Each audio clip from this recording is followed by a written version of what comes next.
The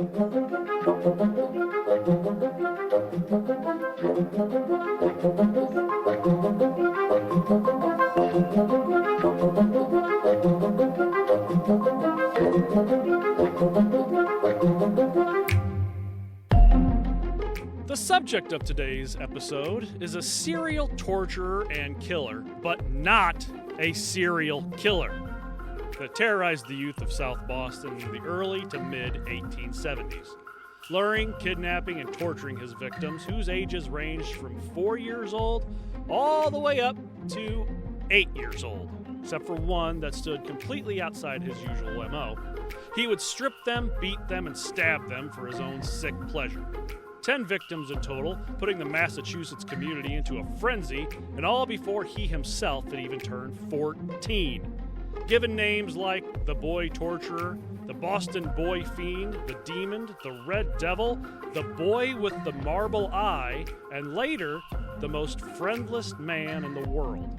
He's the youngest person to ever be found guilty of first-degree murder and sentenced to death in the Commonwealth's history. Today we give you episode 1 of Jesse H. Pomeroy.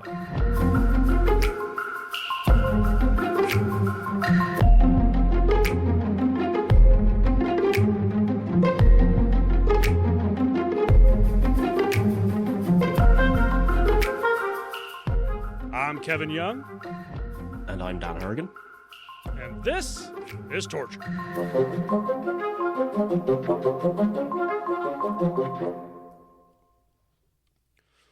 Ooh, you're in for a treat today, Dan. I know how much. I know how much you love the child torture. Yeah, big fan of that. So go down on record officially as being a big fan. So that's kind of our trigger warning. We've talked before about trigger warnings on the show. We don't really feel like we need to give them because if you're listening to a show called Torture, you kind of know what you're in for. But this has a lot of.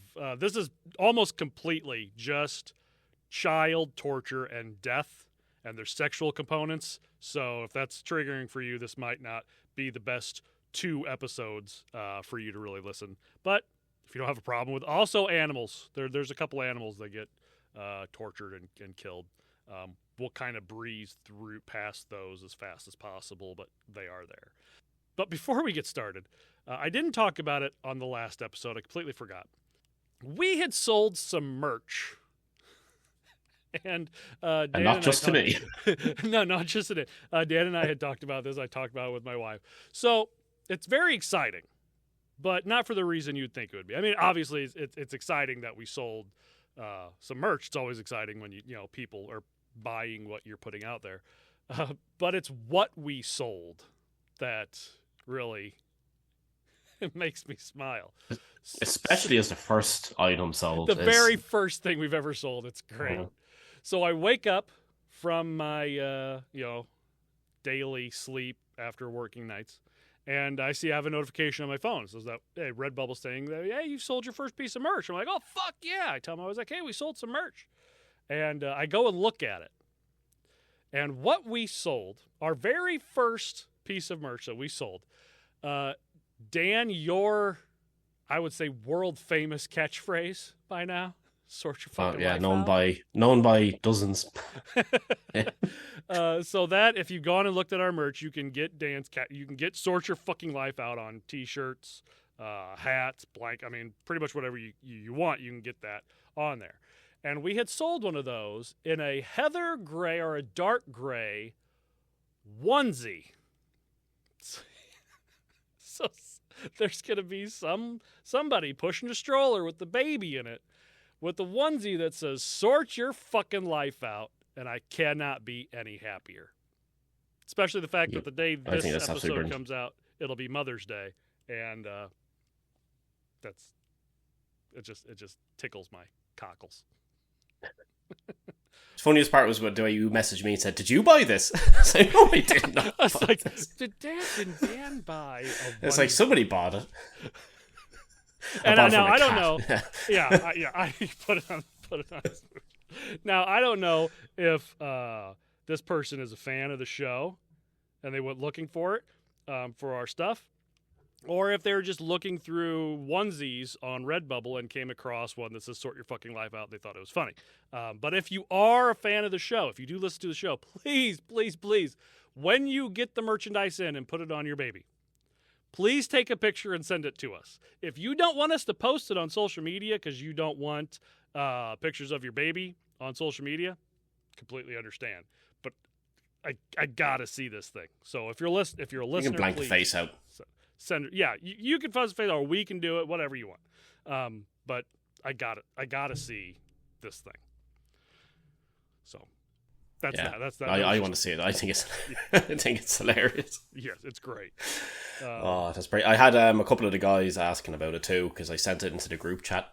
With a couple of like friends and family, and I was like, we sold our first piece of merch, and they're like, oh, congratulations, blah blah blah. I was like, yeah, it was this, and they're like, what the fuck?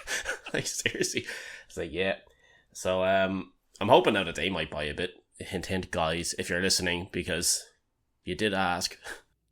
Yeah, it's not the worst one they could have bought for a baby. We have some some others that they could have got. But I mean, it's good advice. Yeah, Gilles de Rais. The Gilles de Rais one. That would be bad. That'd be really funny. Yeah. But for all the other, we're about 9 subscribers away, or followers away on our Instagram for being at 600. So go to our, if you're a listener, go to our Instagram and give us a follow at Torturepod and get us to 600. That'd be great.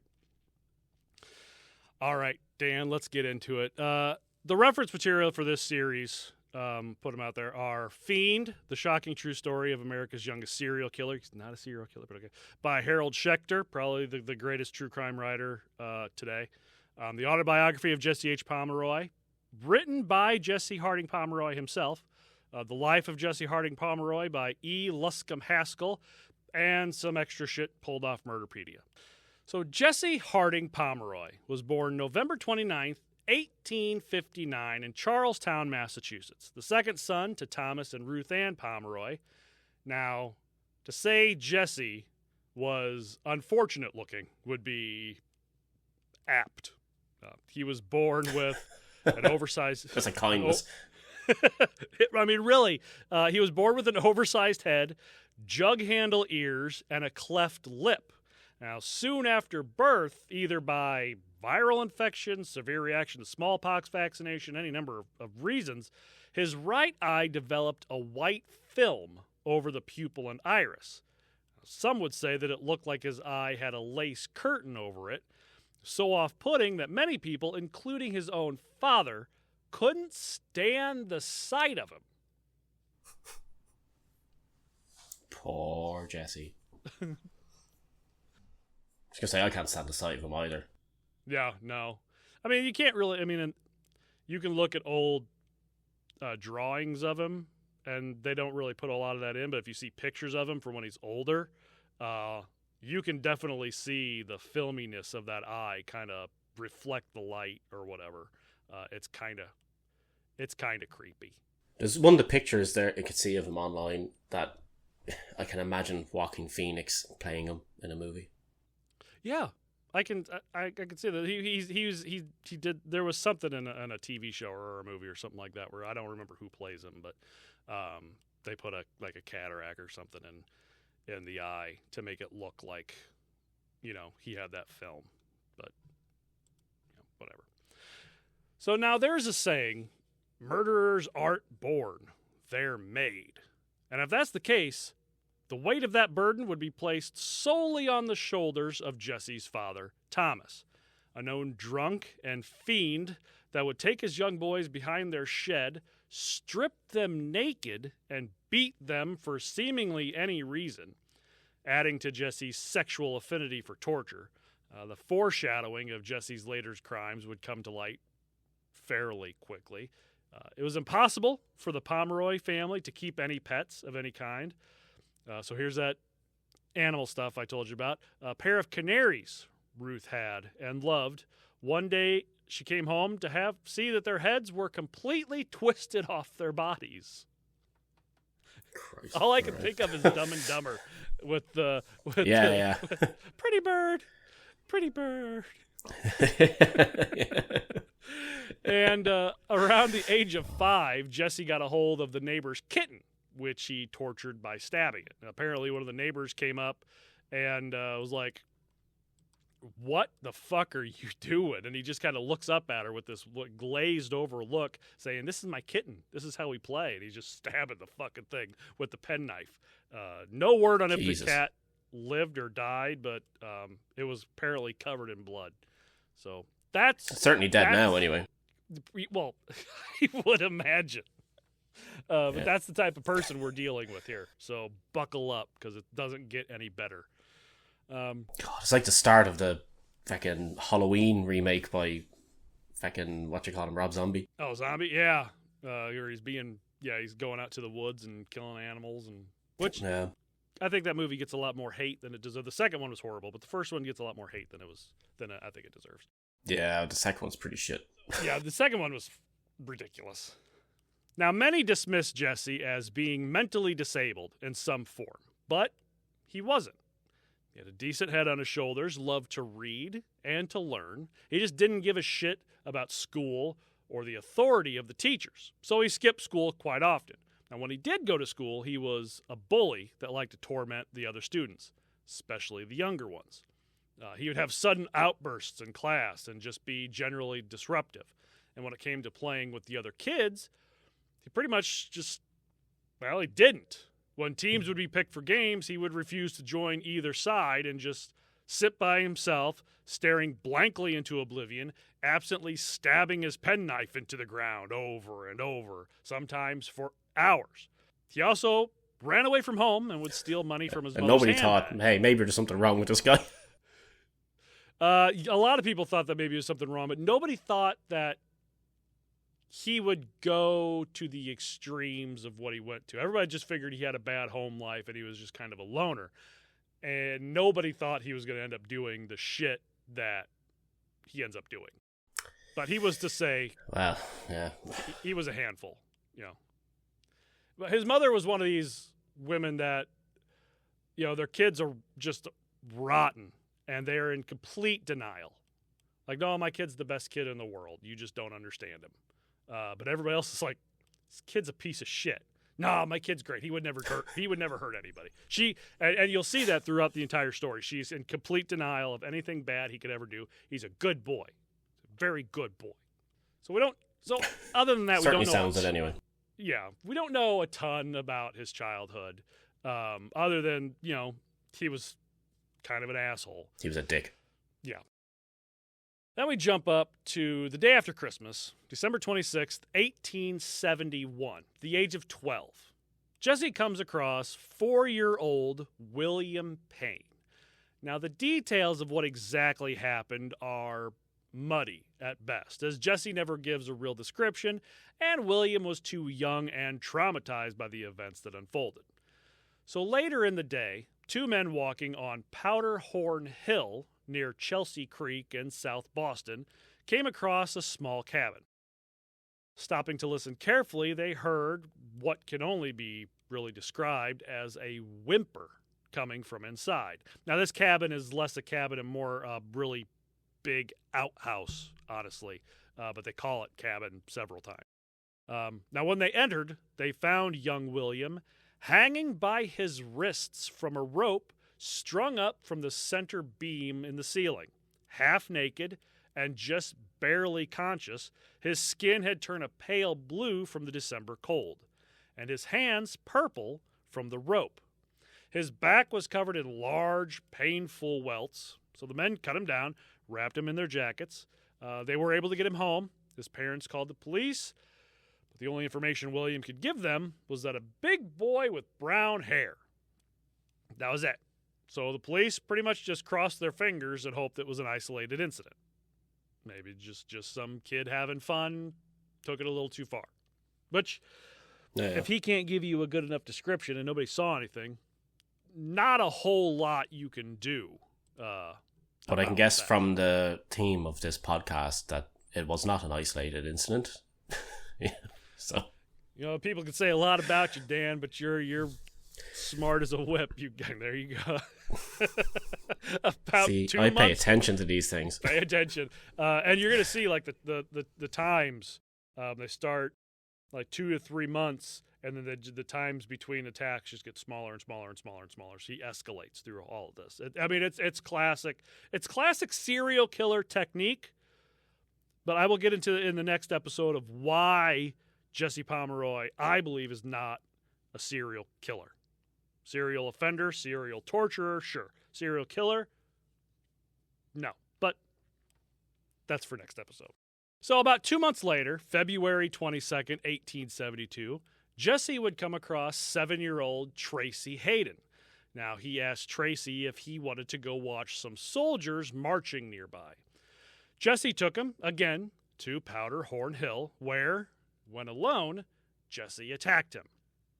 He shoved an old handkerchief into Tracy's mouth and stripped him naked. He bound him much like he had with William and began punching him, blackening his eyes, breaking his nose, and knocking out his 2 front teeth. He whipped his back with a switch and then threatened to cut off Tracy's penis.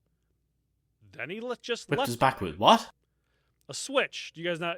Is that not? That's not a common term in Ireland, I'm guessing. A switch is pretty much just a twig or a branch, usually something thin that has a lot of bend to it. So when you hit somebody with it, it whips.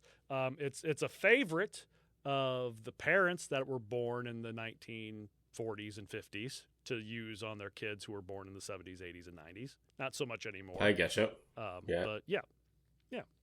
Yeah, we had the wooden spoon and the ruler.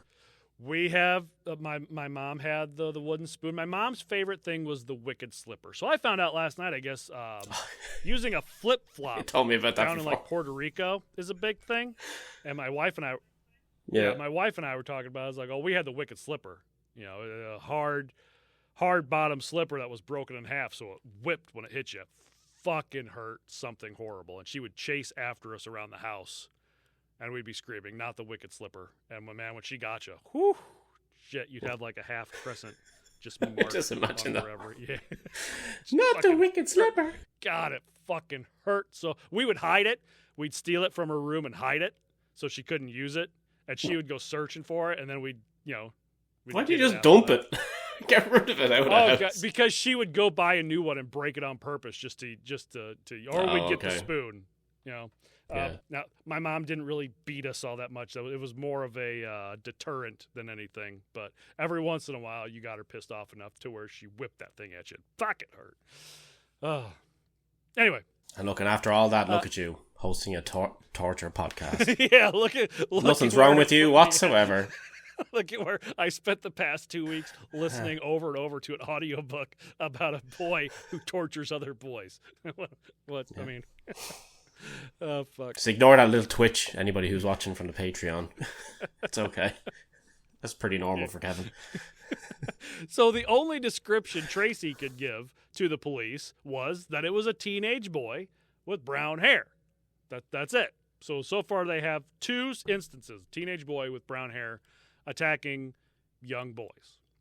Sounds like a pattern to me. Oh, it does. It seems like he has a specific M.O., whoever this horrible Detective Dan is on the case here. I see what's happening. So 3 months later, May 20th, Jesse comes across 8-year-old Robert Mayer. Now, Jesse offered Robert something no young boy could resist. A chance to see a circus. A chance to see a circus. Jesse, again, took the boy to Powder Hill. You would think by now they'd have somebody staking out Powder Hill, but yeah, whatever. After failing to push Robert into a pond, Jesse punched him hard in the side of the head and dragged him to an outhouse, shoved a milk bottle cork in his mouth, stripped him naked, tied him to a post, and began whipping him with a clothesline and beating him with a large stick. He then just finding random objects to shove in their mouth, like. Yeah, I don't know where he got the milk cork bottle from. I don't know if the milk bottle cork from. I don't know if he brought it with him or if it's just laying on the ground, which is gross, but okay. But he took the cork out of Robert's mouth and forced him to say bad words like shit, prick, and kiss my ass. You know, the three big ones. Such a bold boy, Jesse. But do it. Poop. It's like Chris Parnell in Anchorman. Poop. Full poop head. Yeah. Ron, you poop. Or just the Chris Pratt story about his son swearing when they were out fishing. Oh, God, yes, that's great. It's so funny. I'm not going to... who hasn't seen it, look it up. Yeah, it's from the Graham Norton show. It's funny, but we're not going to tell it here. But this attack would be a little different than the past two. Because with the vulgarity that Jesse was forcing Robert to spew, Jesse started to become more and more excited. If you get my drift. Mm-hmm. Yep. He started rubbing himself through his overalls. After a few minutes, Jesse let out a large moan and then seemed to calm down, as we all do. Ha! Roll over, went to sleep. You were great. I got work in the morning. Yeah. no time to cuddle or talk. But he cut Robert free and let him go, telling him he would kill him if he told the police, which Robert almost immediately did, which is good advice. If somebody tells you, don't tell the police or I'll come after you and your family, just go fucking tell the police. Just do it anyway, because if they're going to come after you and your family, they would have done it already. So just go do it. Yeah, unless it's Tony Chicken Cacciatore who come after you months later. Oh, Billy Bolognese. Yeah. Nobody understands what we're talking about quite yet, but you will, hopefully, eventually. So a terror went through the community. Not too long from now. I think she said middle of June, end of June, something like that. So, a month and a half or so, probably. A terror went through the community. Parents now fearing the man that was attacking their boys. Somehow, the teenager with brown hair became a pale-skinned man with fiery red hair, a pointed chin, and a wispy red beard. Obviously an image of a demon or the devil himself. So they told their sons to watch out for the demon figure, even though it was almost the exact opposite of what Jesse looked like. Jesse had a big old round head, brown hair, and a cleft lip. And they're like, oh, you got to look for a guy with a pointy chin and red hair and a little beard. It's like, no. Satanic panic, I guess. This is really... Yeah, I was going to say it sounds like a really crappy Santa. It's Krampus. Yes. July 20th, 1872, Jesse's father, Thomas, went into one of his rages. Jesse ran away from home after a particularly bad argument between the two. Thomas tracked Jesse down, dragged him back to the home and up to his room, stripped him naked, and flogged him mercilessly. This was the last straw for Ruth. She went into her own rage against Thomas, coming after him with a kitchen knife and chasing him out of the house. Thomas ran out cursing, telling her that the boys were her problem now, and the divorce wasn't long after. And that's pretty much the last we ever see of Thomas Pomeroy. He's pretty much gone after that, which, I mean, good riddance. It's kind of a weird thing to happen back then, though. Yeah. Out of all the marriages, the millions of marriages that were going on back then, I only get about 10,000 divorces a year, which is a very low number. So it was kind of odd. But, I mean, she did what you should do. If a guy's beating up your kid, chase him with a kitchen knife out of your house. That's it. That or the old slipper. Just chase him with a wicked slipper. Or switch. Either one. Doesn't matter. Yeah. So just 2 days after that... Run after him with a light switch. That's what I had in my head. He said it was a switch. I was like, the hell's he talking about? A switch? A switch? Yeah, that's like, he was running after him like with a light switch. You know, just hitting him with the corner. Hitting him with the corner. Sitting it in his ear. That annoying you yet? Or it's a dimmer. Yeah. All right. Just 2 days later, Jesse would come across his fourth victim, 7-year-old Johnny Bulk, offering him 2 bits for running an errand for him, and since Jesse looked nothing like the demon figure he had been told to watch out for, Johnny agreed.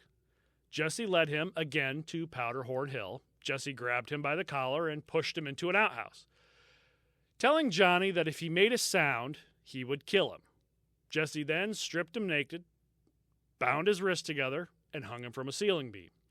Then began to beat Johnny with his belt, first on his back, then on his thighs, then his ass, and saving his genitals for last. The beating lasted for about 10 minutes until Jesse finally reached, the big O. Climax. Out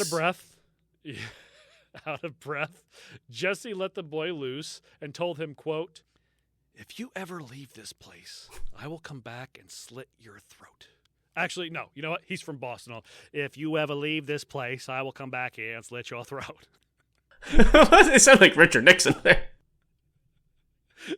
Oh, it sounded like JFK, but... With my khakis. If you ever leave this place... Well, actually, sorry, it was JFK, sorry, I was thinking of... You're right, yes. Well, he's from Boston. He's from Massachusetts. Yeah, that's right. That's hilarious. So Not a Johnny... fucking co-op! I parked my car in the Harvard yard.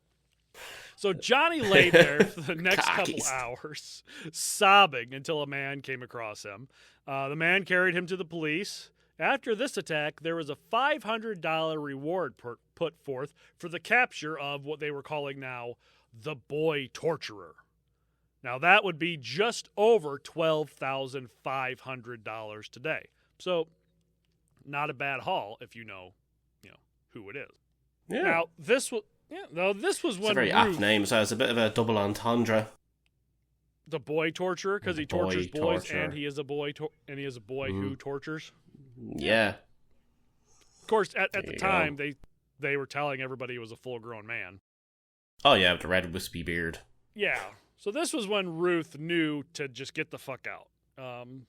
Depending on what you read and who you read, some people thought, well, she knew it was Jesse, but didn't want to come to terms with the fact that it was Jesse, so she decided to leave, and hopefully it would stop. Or she didn't think it was Jesse, but she didn't want him to get tortured either, so they moved away. Whatever you want to think, I don't know. She's long dead, so we can't ask her. But she knew, after all this shit, it was time to get the fuck out of town. Things were too chaotic in the Chelsea area where they lived, with this boy torturer out and about. And now she was a single mother with 2 boys, so she needed better arrangement. So she decided it was time to move. So on August 2nd, 1872, they packed up their belongings and moved to a small frame house at 312 Broadway in South Boston. Coincidentally, the crimes of the boy torturer would follow them. What? I know. You mean surprise? The boy torturer decided to follow the family? Yes. He's somehow stalking them. That's what it is. It's like an evil spirit following them along. Nothing to do with her sweet, sweet, innocent boy, Jesse. It's just a coincidence. Yeah. Obviously just a coincidence. I mean, we didn't have anything to do with it. They moved the same time we did. Just 2 weeks later, on August 17th, 1872, Jesse found 7-year-old George Pratt wandering along the South Boston shoreline looking for little treasures that might be washing up. Now, just like with Johnny Balk, he offered George money to run an errand. George agreed, and Jesse took him to a boathouse where, just like Johnny, he punched him hard in the side of the head. Then he shoved a dirty handkerchief in his mouth, stripped him naked, and bound his hands and ankles with a cord. Now, for some reason, Jesse then said, quote, "You have told 3 lies, so I'm going to lick you 3 times. I have no fucking clue what the hell he is talking about. What 3 lies there were. The lick you 3 times is he's going to beat him 3 times. I get that. But I have no idea what fucking lies he's talking about. I don't know. That's hilarious, though. I'm going to lick you, boy. If he would have actually started licking him, then that would have been, I mean, obviously licking him is not quite as bad as beating him, but that would have been really fucking weird. But I don't know what lies he's talking about. I think he's just making shit up as he goes. So he's looking for an excuse to do it. That's all that is. Yeah, well, yeah, but why he would come up with that, I don't know.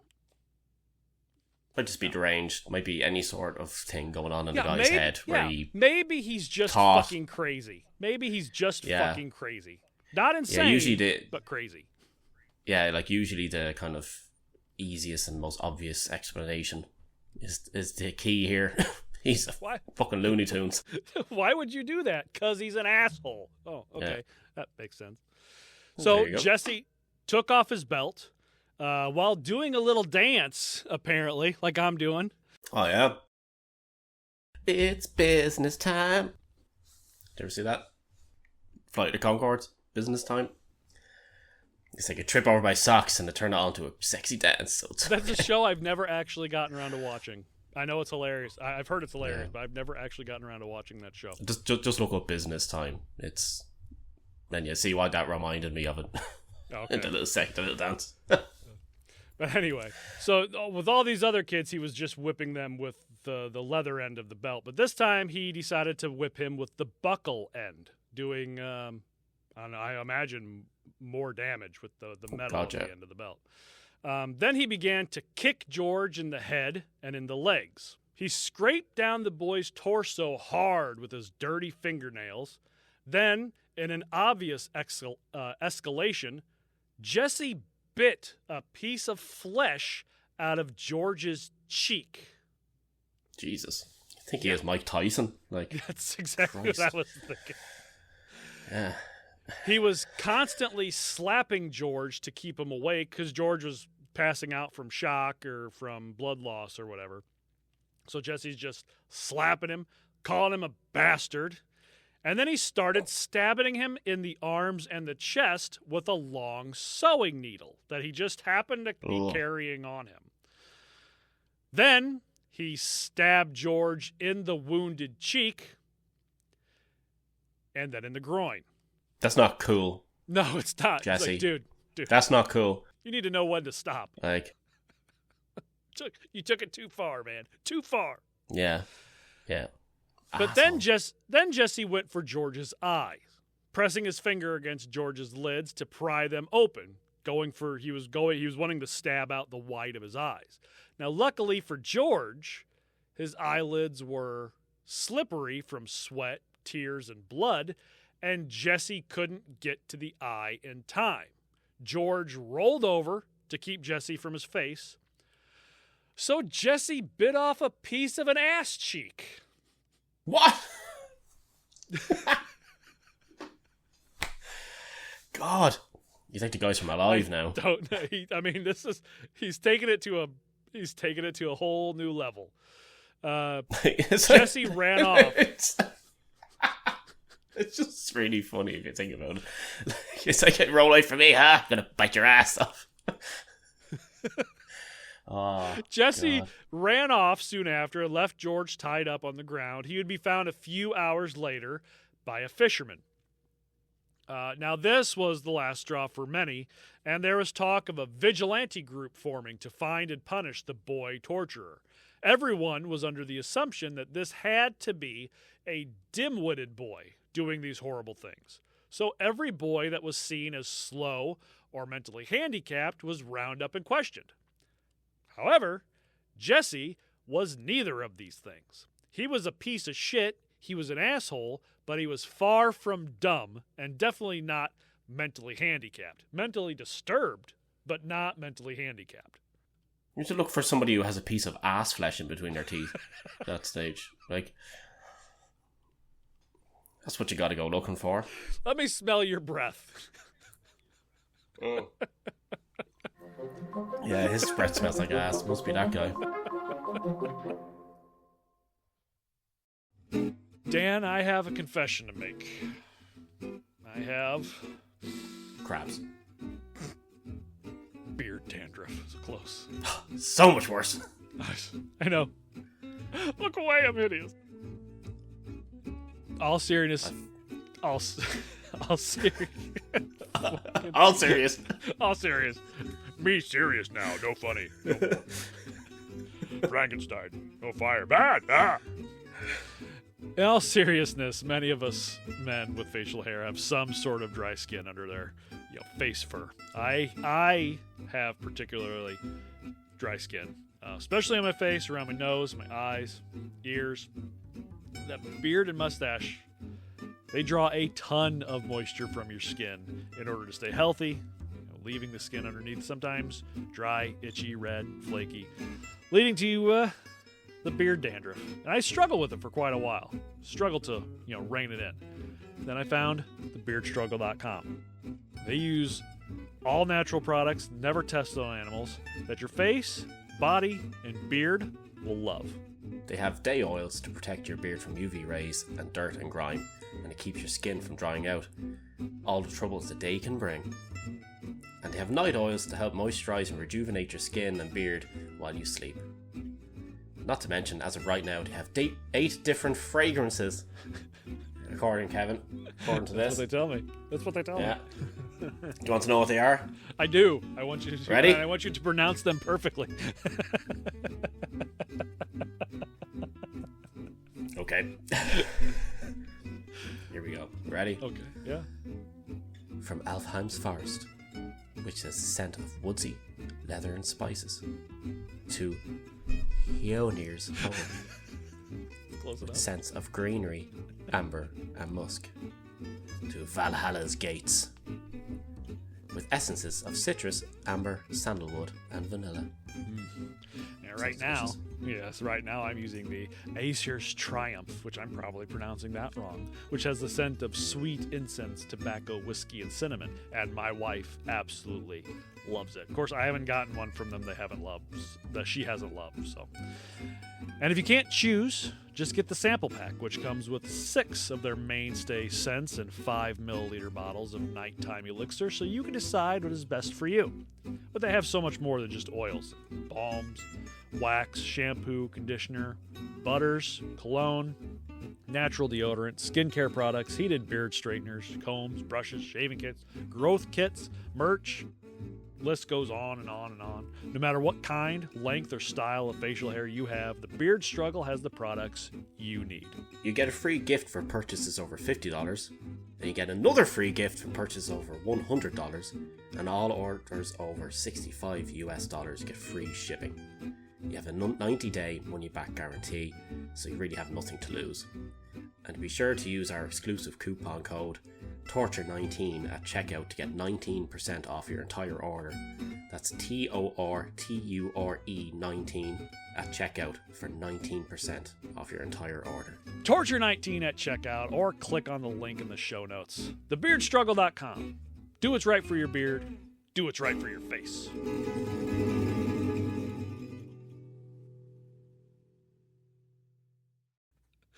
So just 3 weeks later, September, I told you, the time is getting shorter and shorter. Just 3 weeks later, September 5th, 1872, Jesse kidnapped 6-year-old Harry Austin and took him under a railroad bridge. Now, like all the others, he stripped him naked and beat him. But unlike the others, this time he took out a pocket knife and started stabbing him with it, under each arm and between the shoulder blades. Now, while Harry laid bleeding and crying, Jesse then started to, prepare yourself, cut off Harry's penis. Not cool, bro. Dan's just silent. It's like, nope. I'm sitting here with my legs crossed. It's like, don't like it. Nope. Nah. Me. No, I just had this mental image as well when you were saying about stabbing them under the arms. Like, I just kind of had this thought of, like, up in the armpit. I think that's like, where it was. Yeah, right up into the outer. That sounds real bad. But like, yeah, it does not. I mean, it's like the worst place to get a tattoo. So if getting a tattoo there sucks, I can imagine getting stabbed with a pen knife or pocket knife would be, maybe a little worse. So we went from literally eating ass to cutting off penises in a matter of weeks. 3 weeks. 3 weeks. Fortunately, before we get too upset. Fortunately, the attack was interrupted by some people who were walking by, and Jesse ran off before he could finish the job. No idea on how close he actually got to cutting it completely off. I don't know if he just like started to saw on it or something, and somebody walked by. If he got partial way through it, if he just left a scar. I have no idea. But this kind of becomes a thing. Just so you know, this will not Poor be guy's his pretty first walk around like that. Just kind of flapping. Poor fucking kid. Barely hanging on there. God damn it. Well, I mean, you would hope that they would sew. If it was hanging off, they'd sew it back on. I don't know if he'll be able to use it anymore because, again, this is the 1870s. And I was going to say, yeah. Imagine walking into the hospital with a bag of ice. This thing just sitting in it. Can you do anything about that? Yeah. Oh, we could. I mean, no. Can't. Like, this is the 1870s. We can't do anything about it. I don't know what to tell you. Poor fucking kid. Probably sellotape it back on or something stupid. Yeah.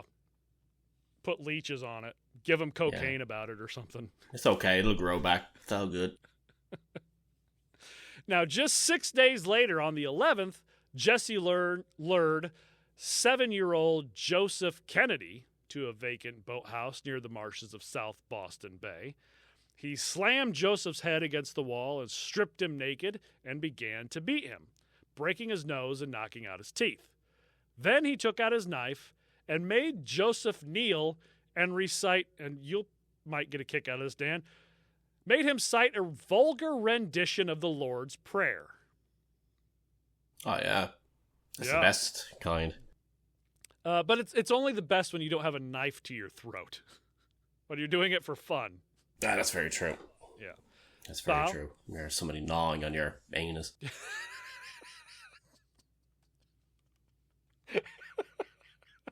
So Joseph refused. He's like, I'm not going to do that. Fuck off. And so Jesse started slashing him with his knife in the face, over the eyes, and in the back.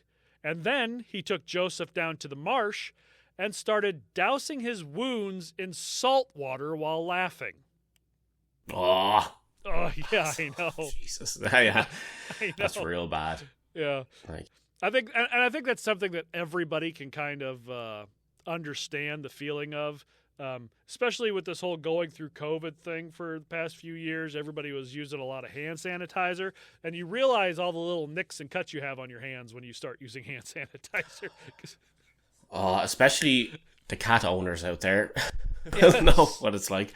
Yes. Oh my God. I remember walking into like a supermarket thing, whatever, and I didn't realize I had so many little cuts because our first cat, Sooty, was only a kitten at the time, and he's doing that whole bunny kick thing, your hands and playing with him. And I remember putting this stuff on my hands and just standing there kind of like just in rage and agony. Just like, well, I worked for a while for FedEx, and I got a number of cardboard cuts from there. And I work now actually making cardboard boxes at a factory, and I get a lot of paper cuts there. So I know all about putting hand sanitizer or washing my hands in soap, and it burns so fucking bad. So I can't imagine slashes all over your face, your eyes, your back, and get them doused in salt water. God damn it. That was one of the, because I can usually get through all this stuff fairly easy without too much of a, but that one was like, just the burning. It's kind of like, it's like if you've ever had a wound that was big enough that just the air touching it alone made it more painful. That's, try that times 10 because of the salt. My wife, when we first started going to the neurologist she goes to, they were doing some skin biopsies. And they asked me if I wanted to have one done. Yes, we were at the doctor so long, I ended up having a procedure for my wife's appointment. But they asked, nice. They said they were doing a study, and they needed skin biopsies from people with small fiber neuropathy, which my wife has, and they needed skin from people who didn't have it, so they could, have a control, And I had always told my wife if I could trade places with her, do what she's doing, I would. So I can't back out now. So it's like, yeah, sure, go ahead. And they took just a little pea-sized hole out of my leg of skin. And I couldn't take a shower without wanting to cry for about a month. Because it's not just that top layer of skin. They take all the skin and you just got meat hanging out. It fucking hurt so goddamn bad. And this was just regular shower water with soap. I can't imagine getting fucking salt water on it. You imagine now if that was in your ass. Like that poor kid. Yeah. Or half your penis. Yeah. Or both. Or both. We don't know what happened. Never know. Now, another 6 days went by, and on the 17th, Jesse lured 5-year-old Robert Gould near some railroad tracks in South Boston with the promise to see soldiers in a parade. For some reason, kids back then were all excited about seeing soldiers parade around because that's how he got a lot of the kids to follow him. He's like, you want to see some soldiers? It's like, oh, yeah, let's go see some soldiers. Again, this was just after the Civil War, so, or actually, yeah, it was a little after the Civil War. Yeah, Boston was a major naval area as well, wasn't it? Yeah, so I guess I could see it. Now, when they got alone, after a very long hike, Jesse stripped him and beat him, tied him to a pole, and began dancing around Robert, saying curse words and slashing at his scalp, under his eyes and behind his ears, covering his face in blood. Jesse then placed the knife to Robert's throat and told him, quote, "You will never see your mother and father anymore, you dirty little bastard, for I am going to kill you." Or, "You will never see your mother and father anymore, you dirty little bastard, for I am going to kill you. Who the fuck are you? All fans in Massachusetts are going, what the fuck? What the fuck is that? That is not what I sound like. My one's worse, so. No more Garcia Parra. You don't sound like Mark Wahlberg. You guys, my God, the Transformers. The Transformers, guys. Who the fuck are you? That's my favorite thing ever is the Departed, the fuck version, where it's just all the swear was like fuck you, fuck you, fuck you, fuck me, fuck you. Yeah. Now you can feel better because that was a worse Boston accent. You're telling me the plants are trying to kill us? The Happening. Great premise, horrible movie. Anyway. Oh, such a bad movie. That's severe. For a movie called The Happening, nothing happens. Nothing happens. Why gotta get you that severe lack of happening is what it should be called, because it is fucking terrible. So the death scenes are really good. I like the death scenes. Who gives a fuck about grass? That's a double reference right there, people. The acting is horrible. The premise is good, but he falls flat. Yeah. Now, before Jesse could actually before Jesse could actually slice Robert's throat open, 3 railroad workers started to approach. So Jesse again took off. Now they found Robert there and carried him to a police station. Where this differed from the other attacks is Robert was able to had his whole ass left over. And he wasn't missing a piece. Yeah. Damn it, we can't compare the dental records. We have no way of proving that this is the same person.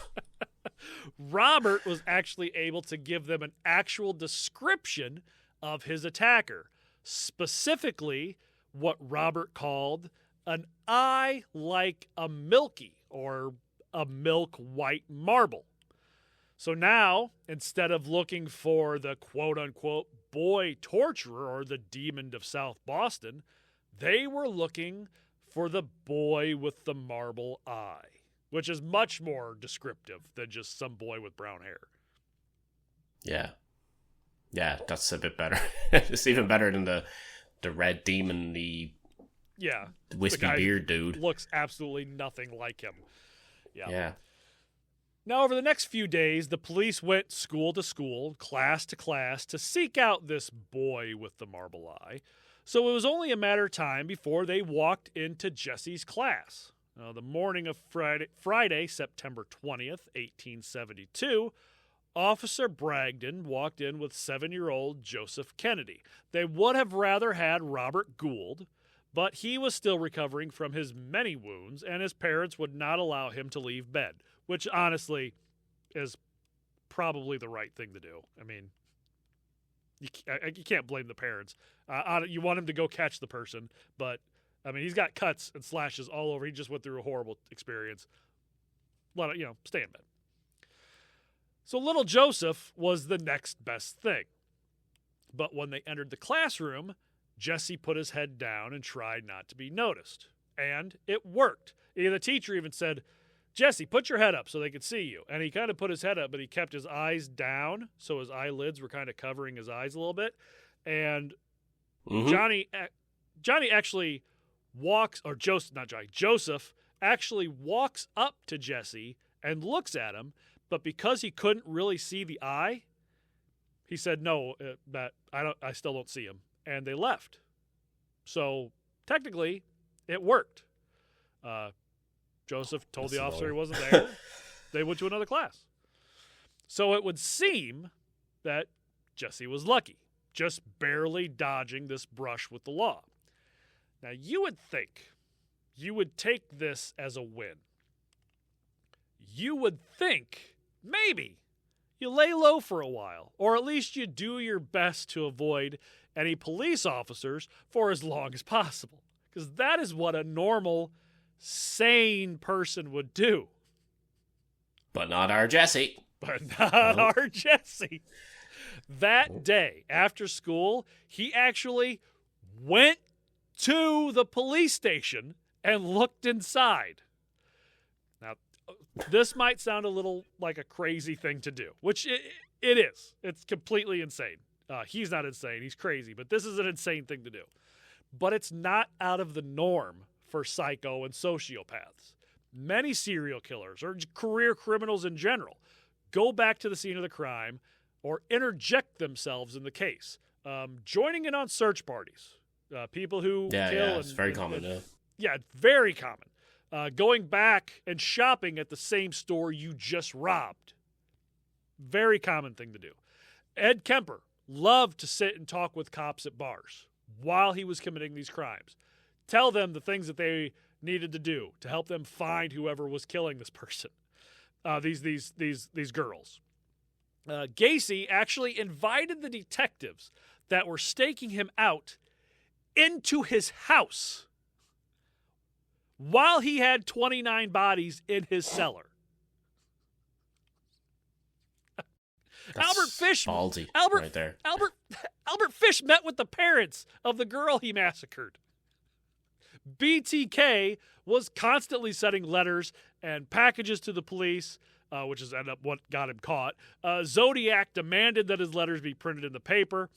The thought of almost getting caught or playing this cat and mouse game with the authorities is like a prerequisite for being a career criminal or a serial killer or an almost serial killer, which Jesse will be.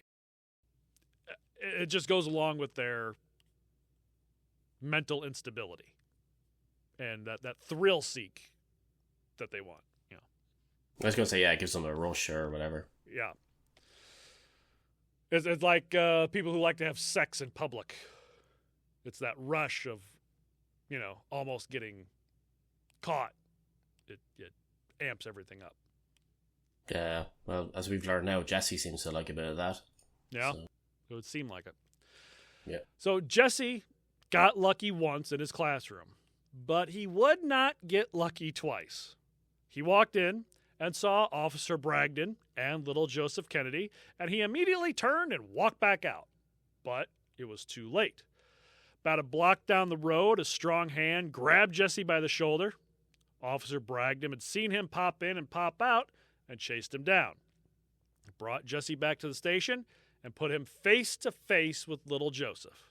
And with one look, Joseph exclaimed, quote, "That's him. I know him by his eye." And Jesse was taken straight to a cell where he was interrogated, yelled at, and threatened for hours.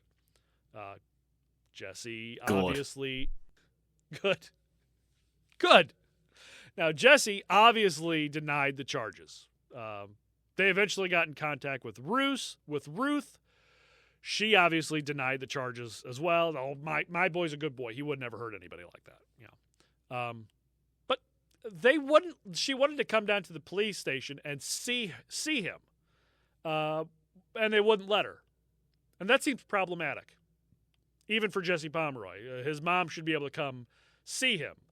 They wouldn't let anybody see him other than police, other than authority.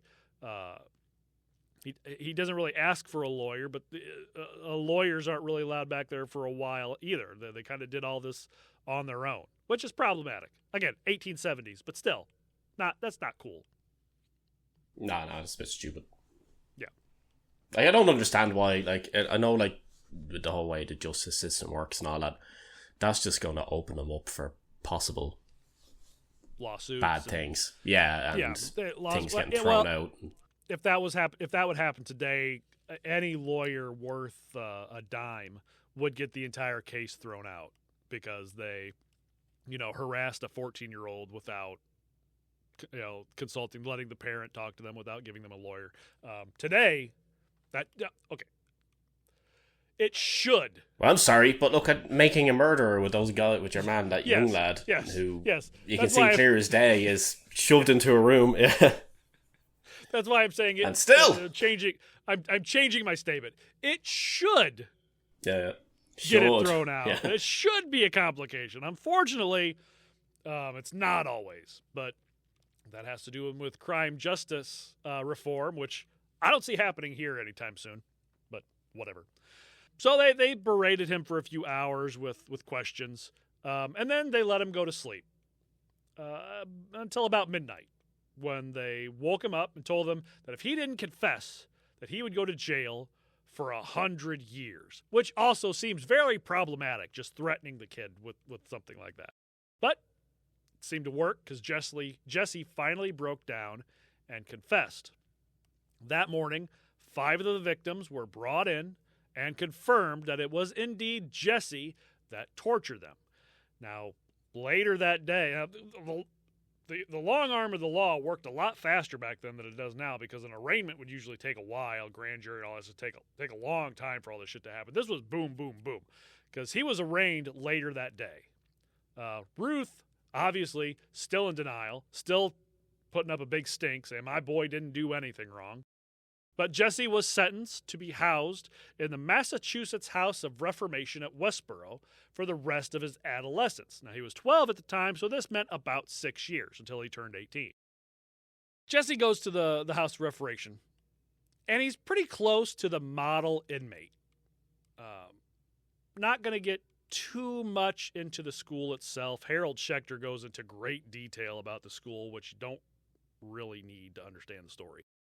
But it was like a prison for kids, pretty much.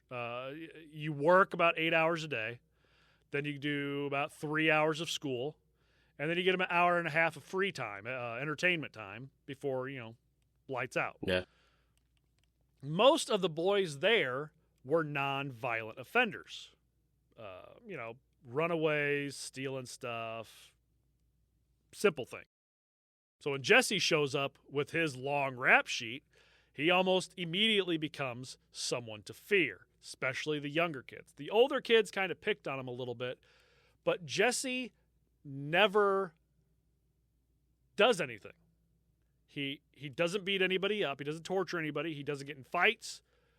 None of that stuff. He's, again, pretty much the perfect inmate.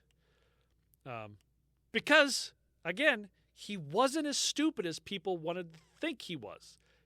He understood that in order to get out before his 18th birthday, he had to at least act like he was being reformed. Yeah. Yeah. So he would tattle on the other boys that attempted or talked about attempting a breakout. Even when there was an open a door that was left unlocked and a bunch of kids just ran out the door and tried to escape, he was one of the only ones that sat there and waited and didn't move. Everybody else got brought back in, got in trouble, got punished, which the punishments were flogging. Usually you get taken to the to the office or whatever, and you got beat. That never happened to Jesse. Yeah. Well, it was probably a paddle, I would imagine. Big old paddle with holes drilled in it for, aerodynamics. Yeah. Eventually, they trusted Jesse so much that they made him a hall monitor. With the set, he was a fucking narc. Jesse, he turned into I was gonna say a fucking narc. To a fucking rat, yeah, and why give? Oh, I don't know. I guess back then he would like that any responsibility. Back then he would have been a stool pigeon, I guess. You're right, stool pigeon. Tattle on me. Yeah, shithead. So he was never punished the whole time he was there. However, he did love to hear about how the other boys were punished. When they would go and they would get flogged and come back, he'd be like, "Ooh, tell me, how did it feel? What did they do to you? Yeah? Did they take pants off when they did it? Did they just beat your ass? What did they do?" He loved hearing about it. Fucking weirdo. Kinda. Well, his bloodlust, his undeniable bloodlust, had obviously not been stamped out just by being at this Reformation house. Yeah, so he's kind of what's the word I'm trying to think of? Like living kind of vicariously through, yeah, like through the other people's punishments. Exactly. One day, just to prove that his bloodlust was still very high, one day a teacher found a snake in the garden and asked Jesse if he could kill it. Probably thinking he was going to grab a shovel, cut its head off or something. Just something quick, simple, painless. Jesse jumped up, grabbed a stick, and began hitting it. Quote, working himself up into a kind of frenzy as he reduced the writhing creature to an awful, oozing pulp.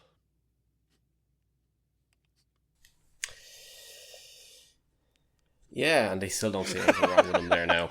Like, I was waiting for a response from Dan, and it took him a few seconds to kind of absorb. Yeah, it's like the fact that they're trusting this guy. Like, it's like, oh, this guy's alright. He just tortured people, bit their asses, cut off their penises, but we can make him a hall monitor. And it's like, first thing they ask him to do is, hey, look, take care of this animal. Okay. Bop, bop, bop, bop, bop, bop, bop. Well, like the people who run these types are the same people who run the wilderness retreats for wayward boys and shit like that. The troubled teen industry. They think that what they're doing is actually helping, and they see him being good. They see him telling the others that telling the authorities that these boys are wanting to escape, or they are escaping. Not escaping himself. Him not getting any fights. So they're in their minds, they're thinking, "Oh, we're doing a pretty fucking good job. Look at this kid. He came in here torturing people. Now he doesn't do anything." It's like, "Hey, kill that snake for me." And you would think, watching him do that, he'd be like, maybe not. But no, I mean, these people are full of themselves. Well, with Jesse's good behavior, there began talks of letting him out of his sentence. Not a good idea. Bad idea. Shouldn't do that. But, a state investigator visited the Pomeroy home and found Mrs. Pomeroy to be a hardworking, honest, and caring woman. Charles Pomeroy, Jesse's older brother, was also considered an upstanding citizen. He had a very large paper route, and when he wasn't delivering newspaper, he actually ran a newspaper stand outside his mother's dress shop. Ruth, they moved. There, right across the street, there was a little building that had some shops in it. She rented out one side of the ground floor and started making dresses and selling them. And he decided inside this dress shop, kind of open a little newspaper stand. Had a very large newspaper route to point where it actually took a couple people to run it. They were doing very well for themselves. But the Pomeroys promised that if they let Jesse out, he would work at the newsstand and at the dress shop. Ruth was determined to keep a closer eye on her young son, whose behaviors, the investigators believe, were the result of his lack of supervision. They're like, you know why he's torturing kids? Because you're just not keeping an eye on him. That's all it is. Severe lack of wicked slippers. Yeah, all these other kids who their parents keep an eye on them, if they weren't keeping an eye on them, they would obviously go torture little children. But because they're a two-parent home, they don't. Yeah, stability try to cut and all off that. penises. Yeah, of course. bite off ass cheeks. I've seen it a million times. Yeah, I was going to say, I'm surprised he didn't also get the nickname the Boston Butt Biter or something like that. That'd be good out Triple B. But yeah, it's obviously a severe lack of, Well, they were fully convinced that he came from a broken home. His dad was an alcoholic and a fiend, and now the mom was raising both boys by herself, that he was having issues from all that. And she just needed to keep a better eye on him. But she's like, yeah, sure, if that's what you think's wrong, I'll keep a real close eye on him. He'll be here every day with me. Just let my kid come home. Which I think most parents would do the same. So even though Jesse had done some horrible things, the police in South Boston precinct looked to leniency, which is kind of weird. The captain said, quote, "It isn't best to be down on a boy too hard or too long. Give him a chance to redeem himself," which is the original purpose of these types of punishments. It's not to punish them forever. It's to, get it to where, they're not doing this shit anymore. Even with prison, there's no point in locking someone away for their entire life or put them to death. If they can be reformed, do so they can become a productive member of society. That's just not usually what happens. Putting people in jail for their life because they sold some weed. Or stole a loaf of bread from a post office. Yeah, or a kid spending 3 years in a prison because he was suspected of stealing a book bag. That shit happens, and it should not. But no, and then people spend months behind bars for sexual assault and other things. Some people don't spend any time in prison for sexual assault. And in fact, in this country, you could become president if you do it. Because it's happened. Has that happened already? Yeah. Once or maybe twice. Ooh. Now, less than a year and a half after his arrest on February 6th, 1874, Jesse Pomeroy was released from Westboro Reformatory and set loose on an unsuspecting public. Because here's the thing. No one thought of warning the neighbors or the police stations that he was set free. Most of them thought the boy with the marble eye had been locked up tight and wouldn't be home until he was at least 18. And that would lead to some horrible consequences, which is where we'll pick up on episode 2 of Jesse H. Pomeroy. Yeah, if you're going to let Jesse's girl, if you're going to let a sexual fiend out into the world, you need to let them know. Like, oh, by the way, you got this to deal with again. That's, yeah. I don't even know what to think about that. America. Damn idiots. Yeah. Well, let's say thank you to our patrons on Patreon, Inquisitor Willow Quinn Fowler, Executioner Ragamundi, and our torture noob MX Sinister 26. Thank you guys so much. Please go follow us on Instagram, all the other social medias, at Torturepod. Email us, torturepod@gmail.com. If there's anything you would like for us to cover, or if you have any comments, questions, comments, if you have any fan art, again, send us some fan art. I would love to get some fan art. Rate, review on Apple, follow, subscribe wherever you listen. Head over to our YouTube page. You can see, little snippets, or you can watch and listen to the entire podcast on YouTube if you'd rather do that. You can donate to the show on our link tree, which is on our socials. Buy us a coffee, buymeacoffee.com/torturepod, which can also be found on our link tree.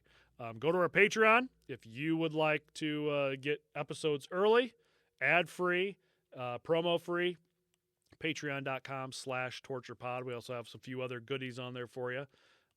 And you can go get merch. If you want to wrap your baby up in a sort your fucking life out onesie, go to redbubble.com/people/torturepod. That is the only place you can get one. Say, sort your fucking wardrobe out. Nowhere else. Get some goddamn t-shirts and shit. T-shirts, hats, shower curtains, clocks. Get your t-shirts here.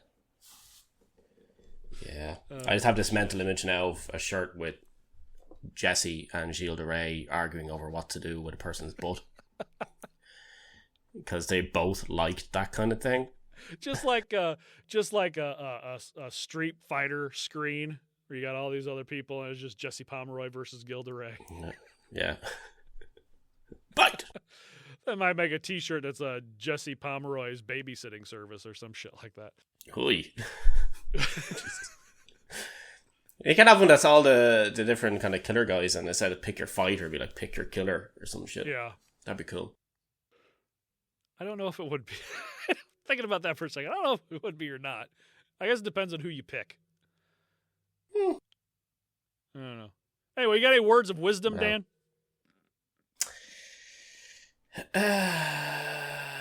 Never lick the bottom of your shoes. That is a good one. It's very straightforward. I didn't. Yeah. I mean, it's pretty right on. All right. Well, with that, even if they're brand new, people just. Yeah, because even if they're brand new, somebody has probably tried them on and walked on the ground, and I would imagine that the carpet in a shoe store probably isn't all that clean. So, yeah, don't lick the bottom of your shoes or a car tire. That either, which I've done.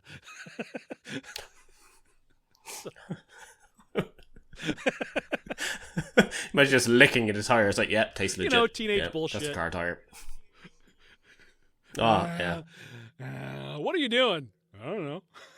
Did somebody dare you to do that? No. Yeah, no. All right, guys. Well, Dan, do you guys have Mother's Day over there? Oh, sorry, I forgot to answer that question earlier on. We do. It's at a different date.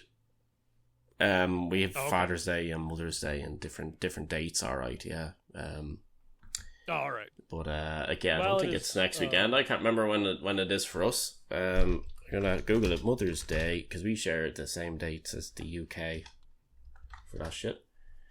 It was for us. It's the 10th of March. So there you go. Oh, okay. So you already had it. Yep. Oh, yep. Okay. I believe ours is. Let me make it sure before I. Yeah, Mother's Day. We have Father's Day coming up. We have Father's Day, and I believe it's June. Yeah, same here. So when this episode is released to the public, it is Mother's Day. Thank you to all the mothers out there who are listening. Thank you to my mom and to my wife. Tell your wife Happy Mother's Day. Happy American Mother's Day. Happy Mother's Day, Ali. Happy Mother's Day, Mother. And to everybody else's mother. Except for Jesse's mom. Because, you should have taken him back in. You did a shit job. You did a shit job. Now. You shouldn't have taken him back in. It's the creepiest thing when you're recording and somebody looks up at the camera. When somebody looks at the camera, it's just weird. That's just me. All right, guys, take care. You can't see it, but Dan is literally an inch away from his camera staring at me. Take care of yourselves. Take care of one another, and we'll see you.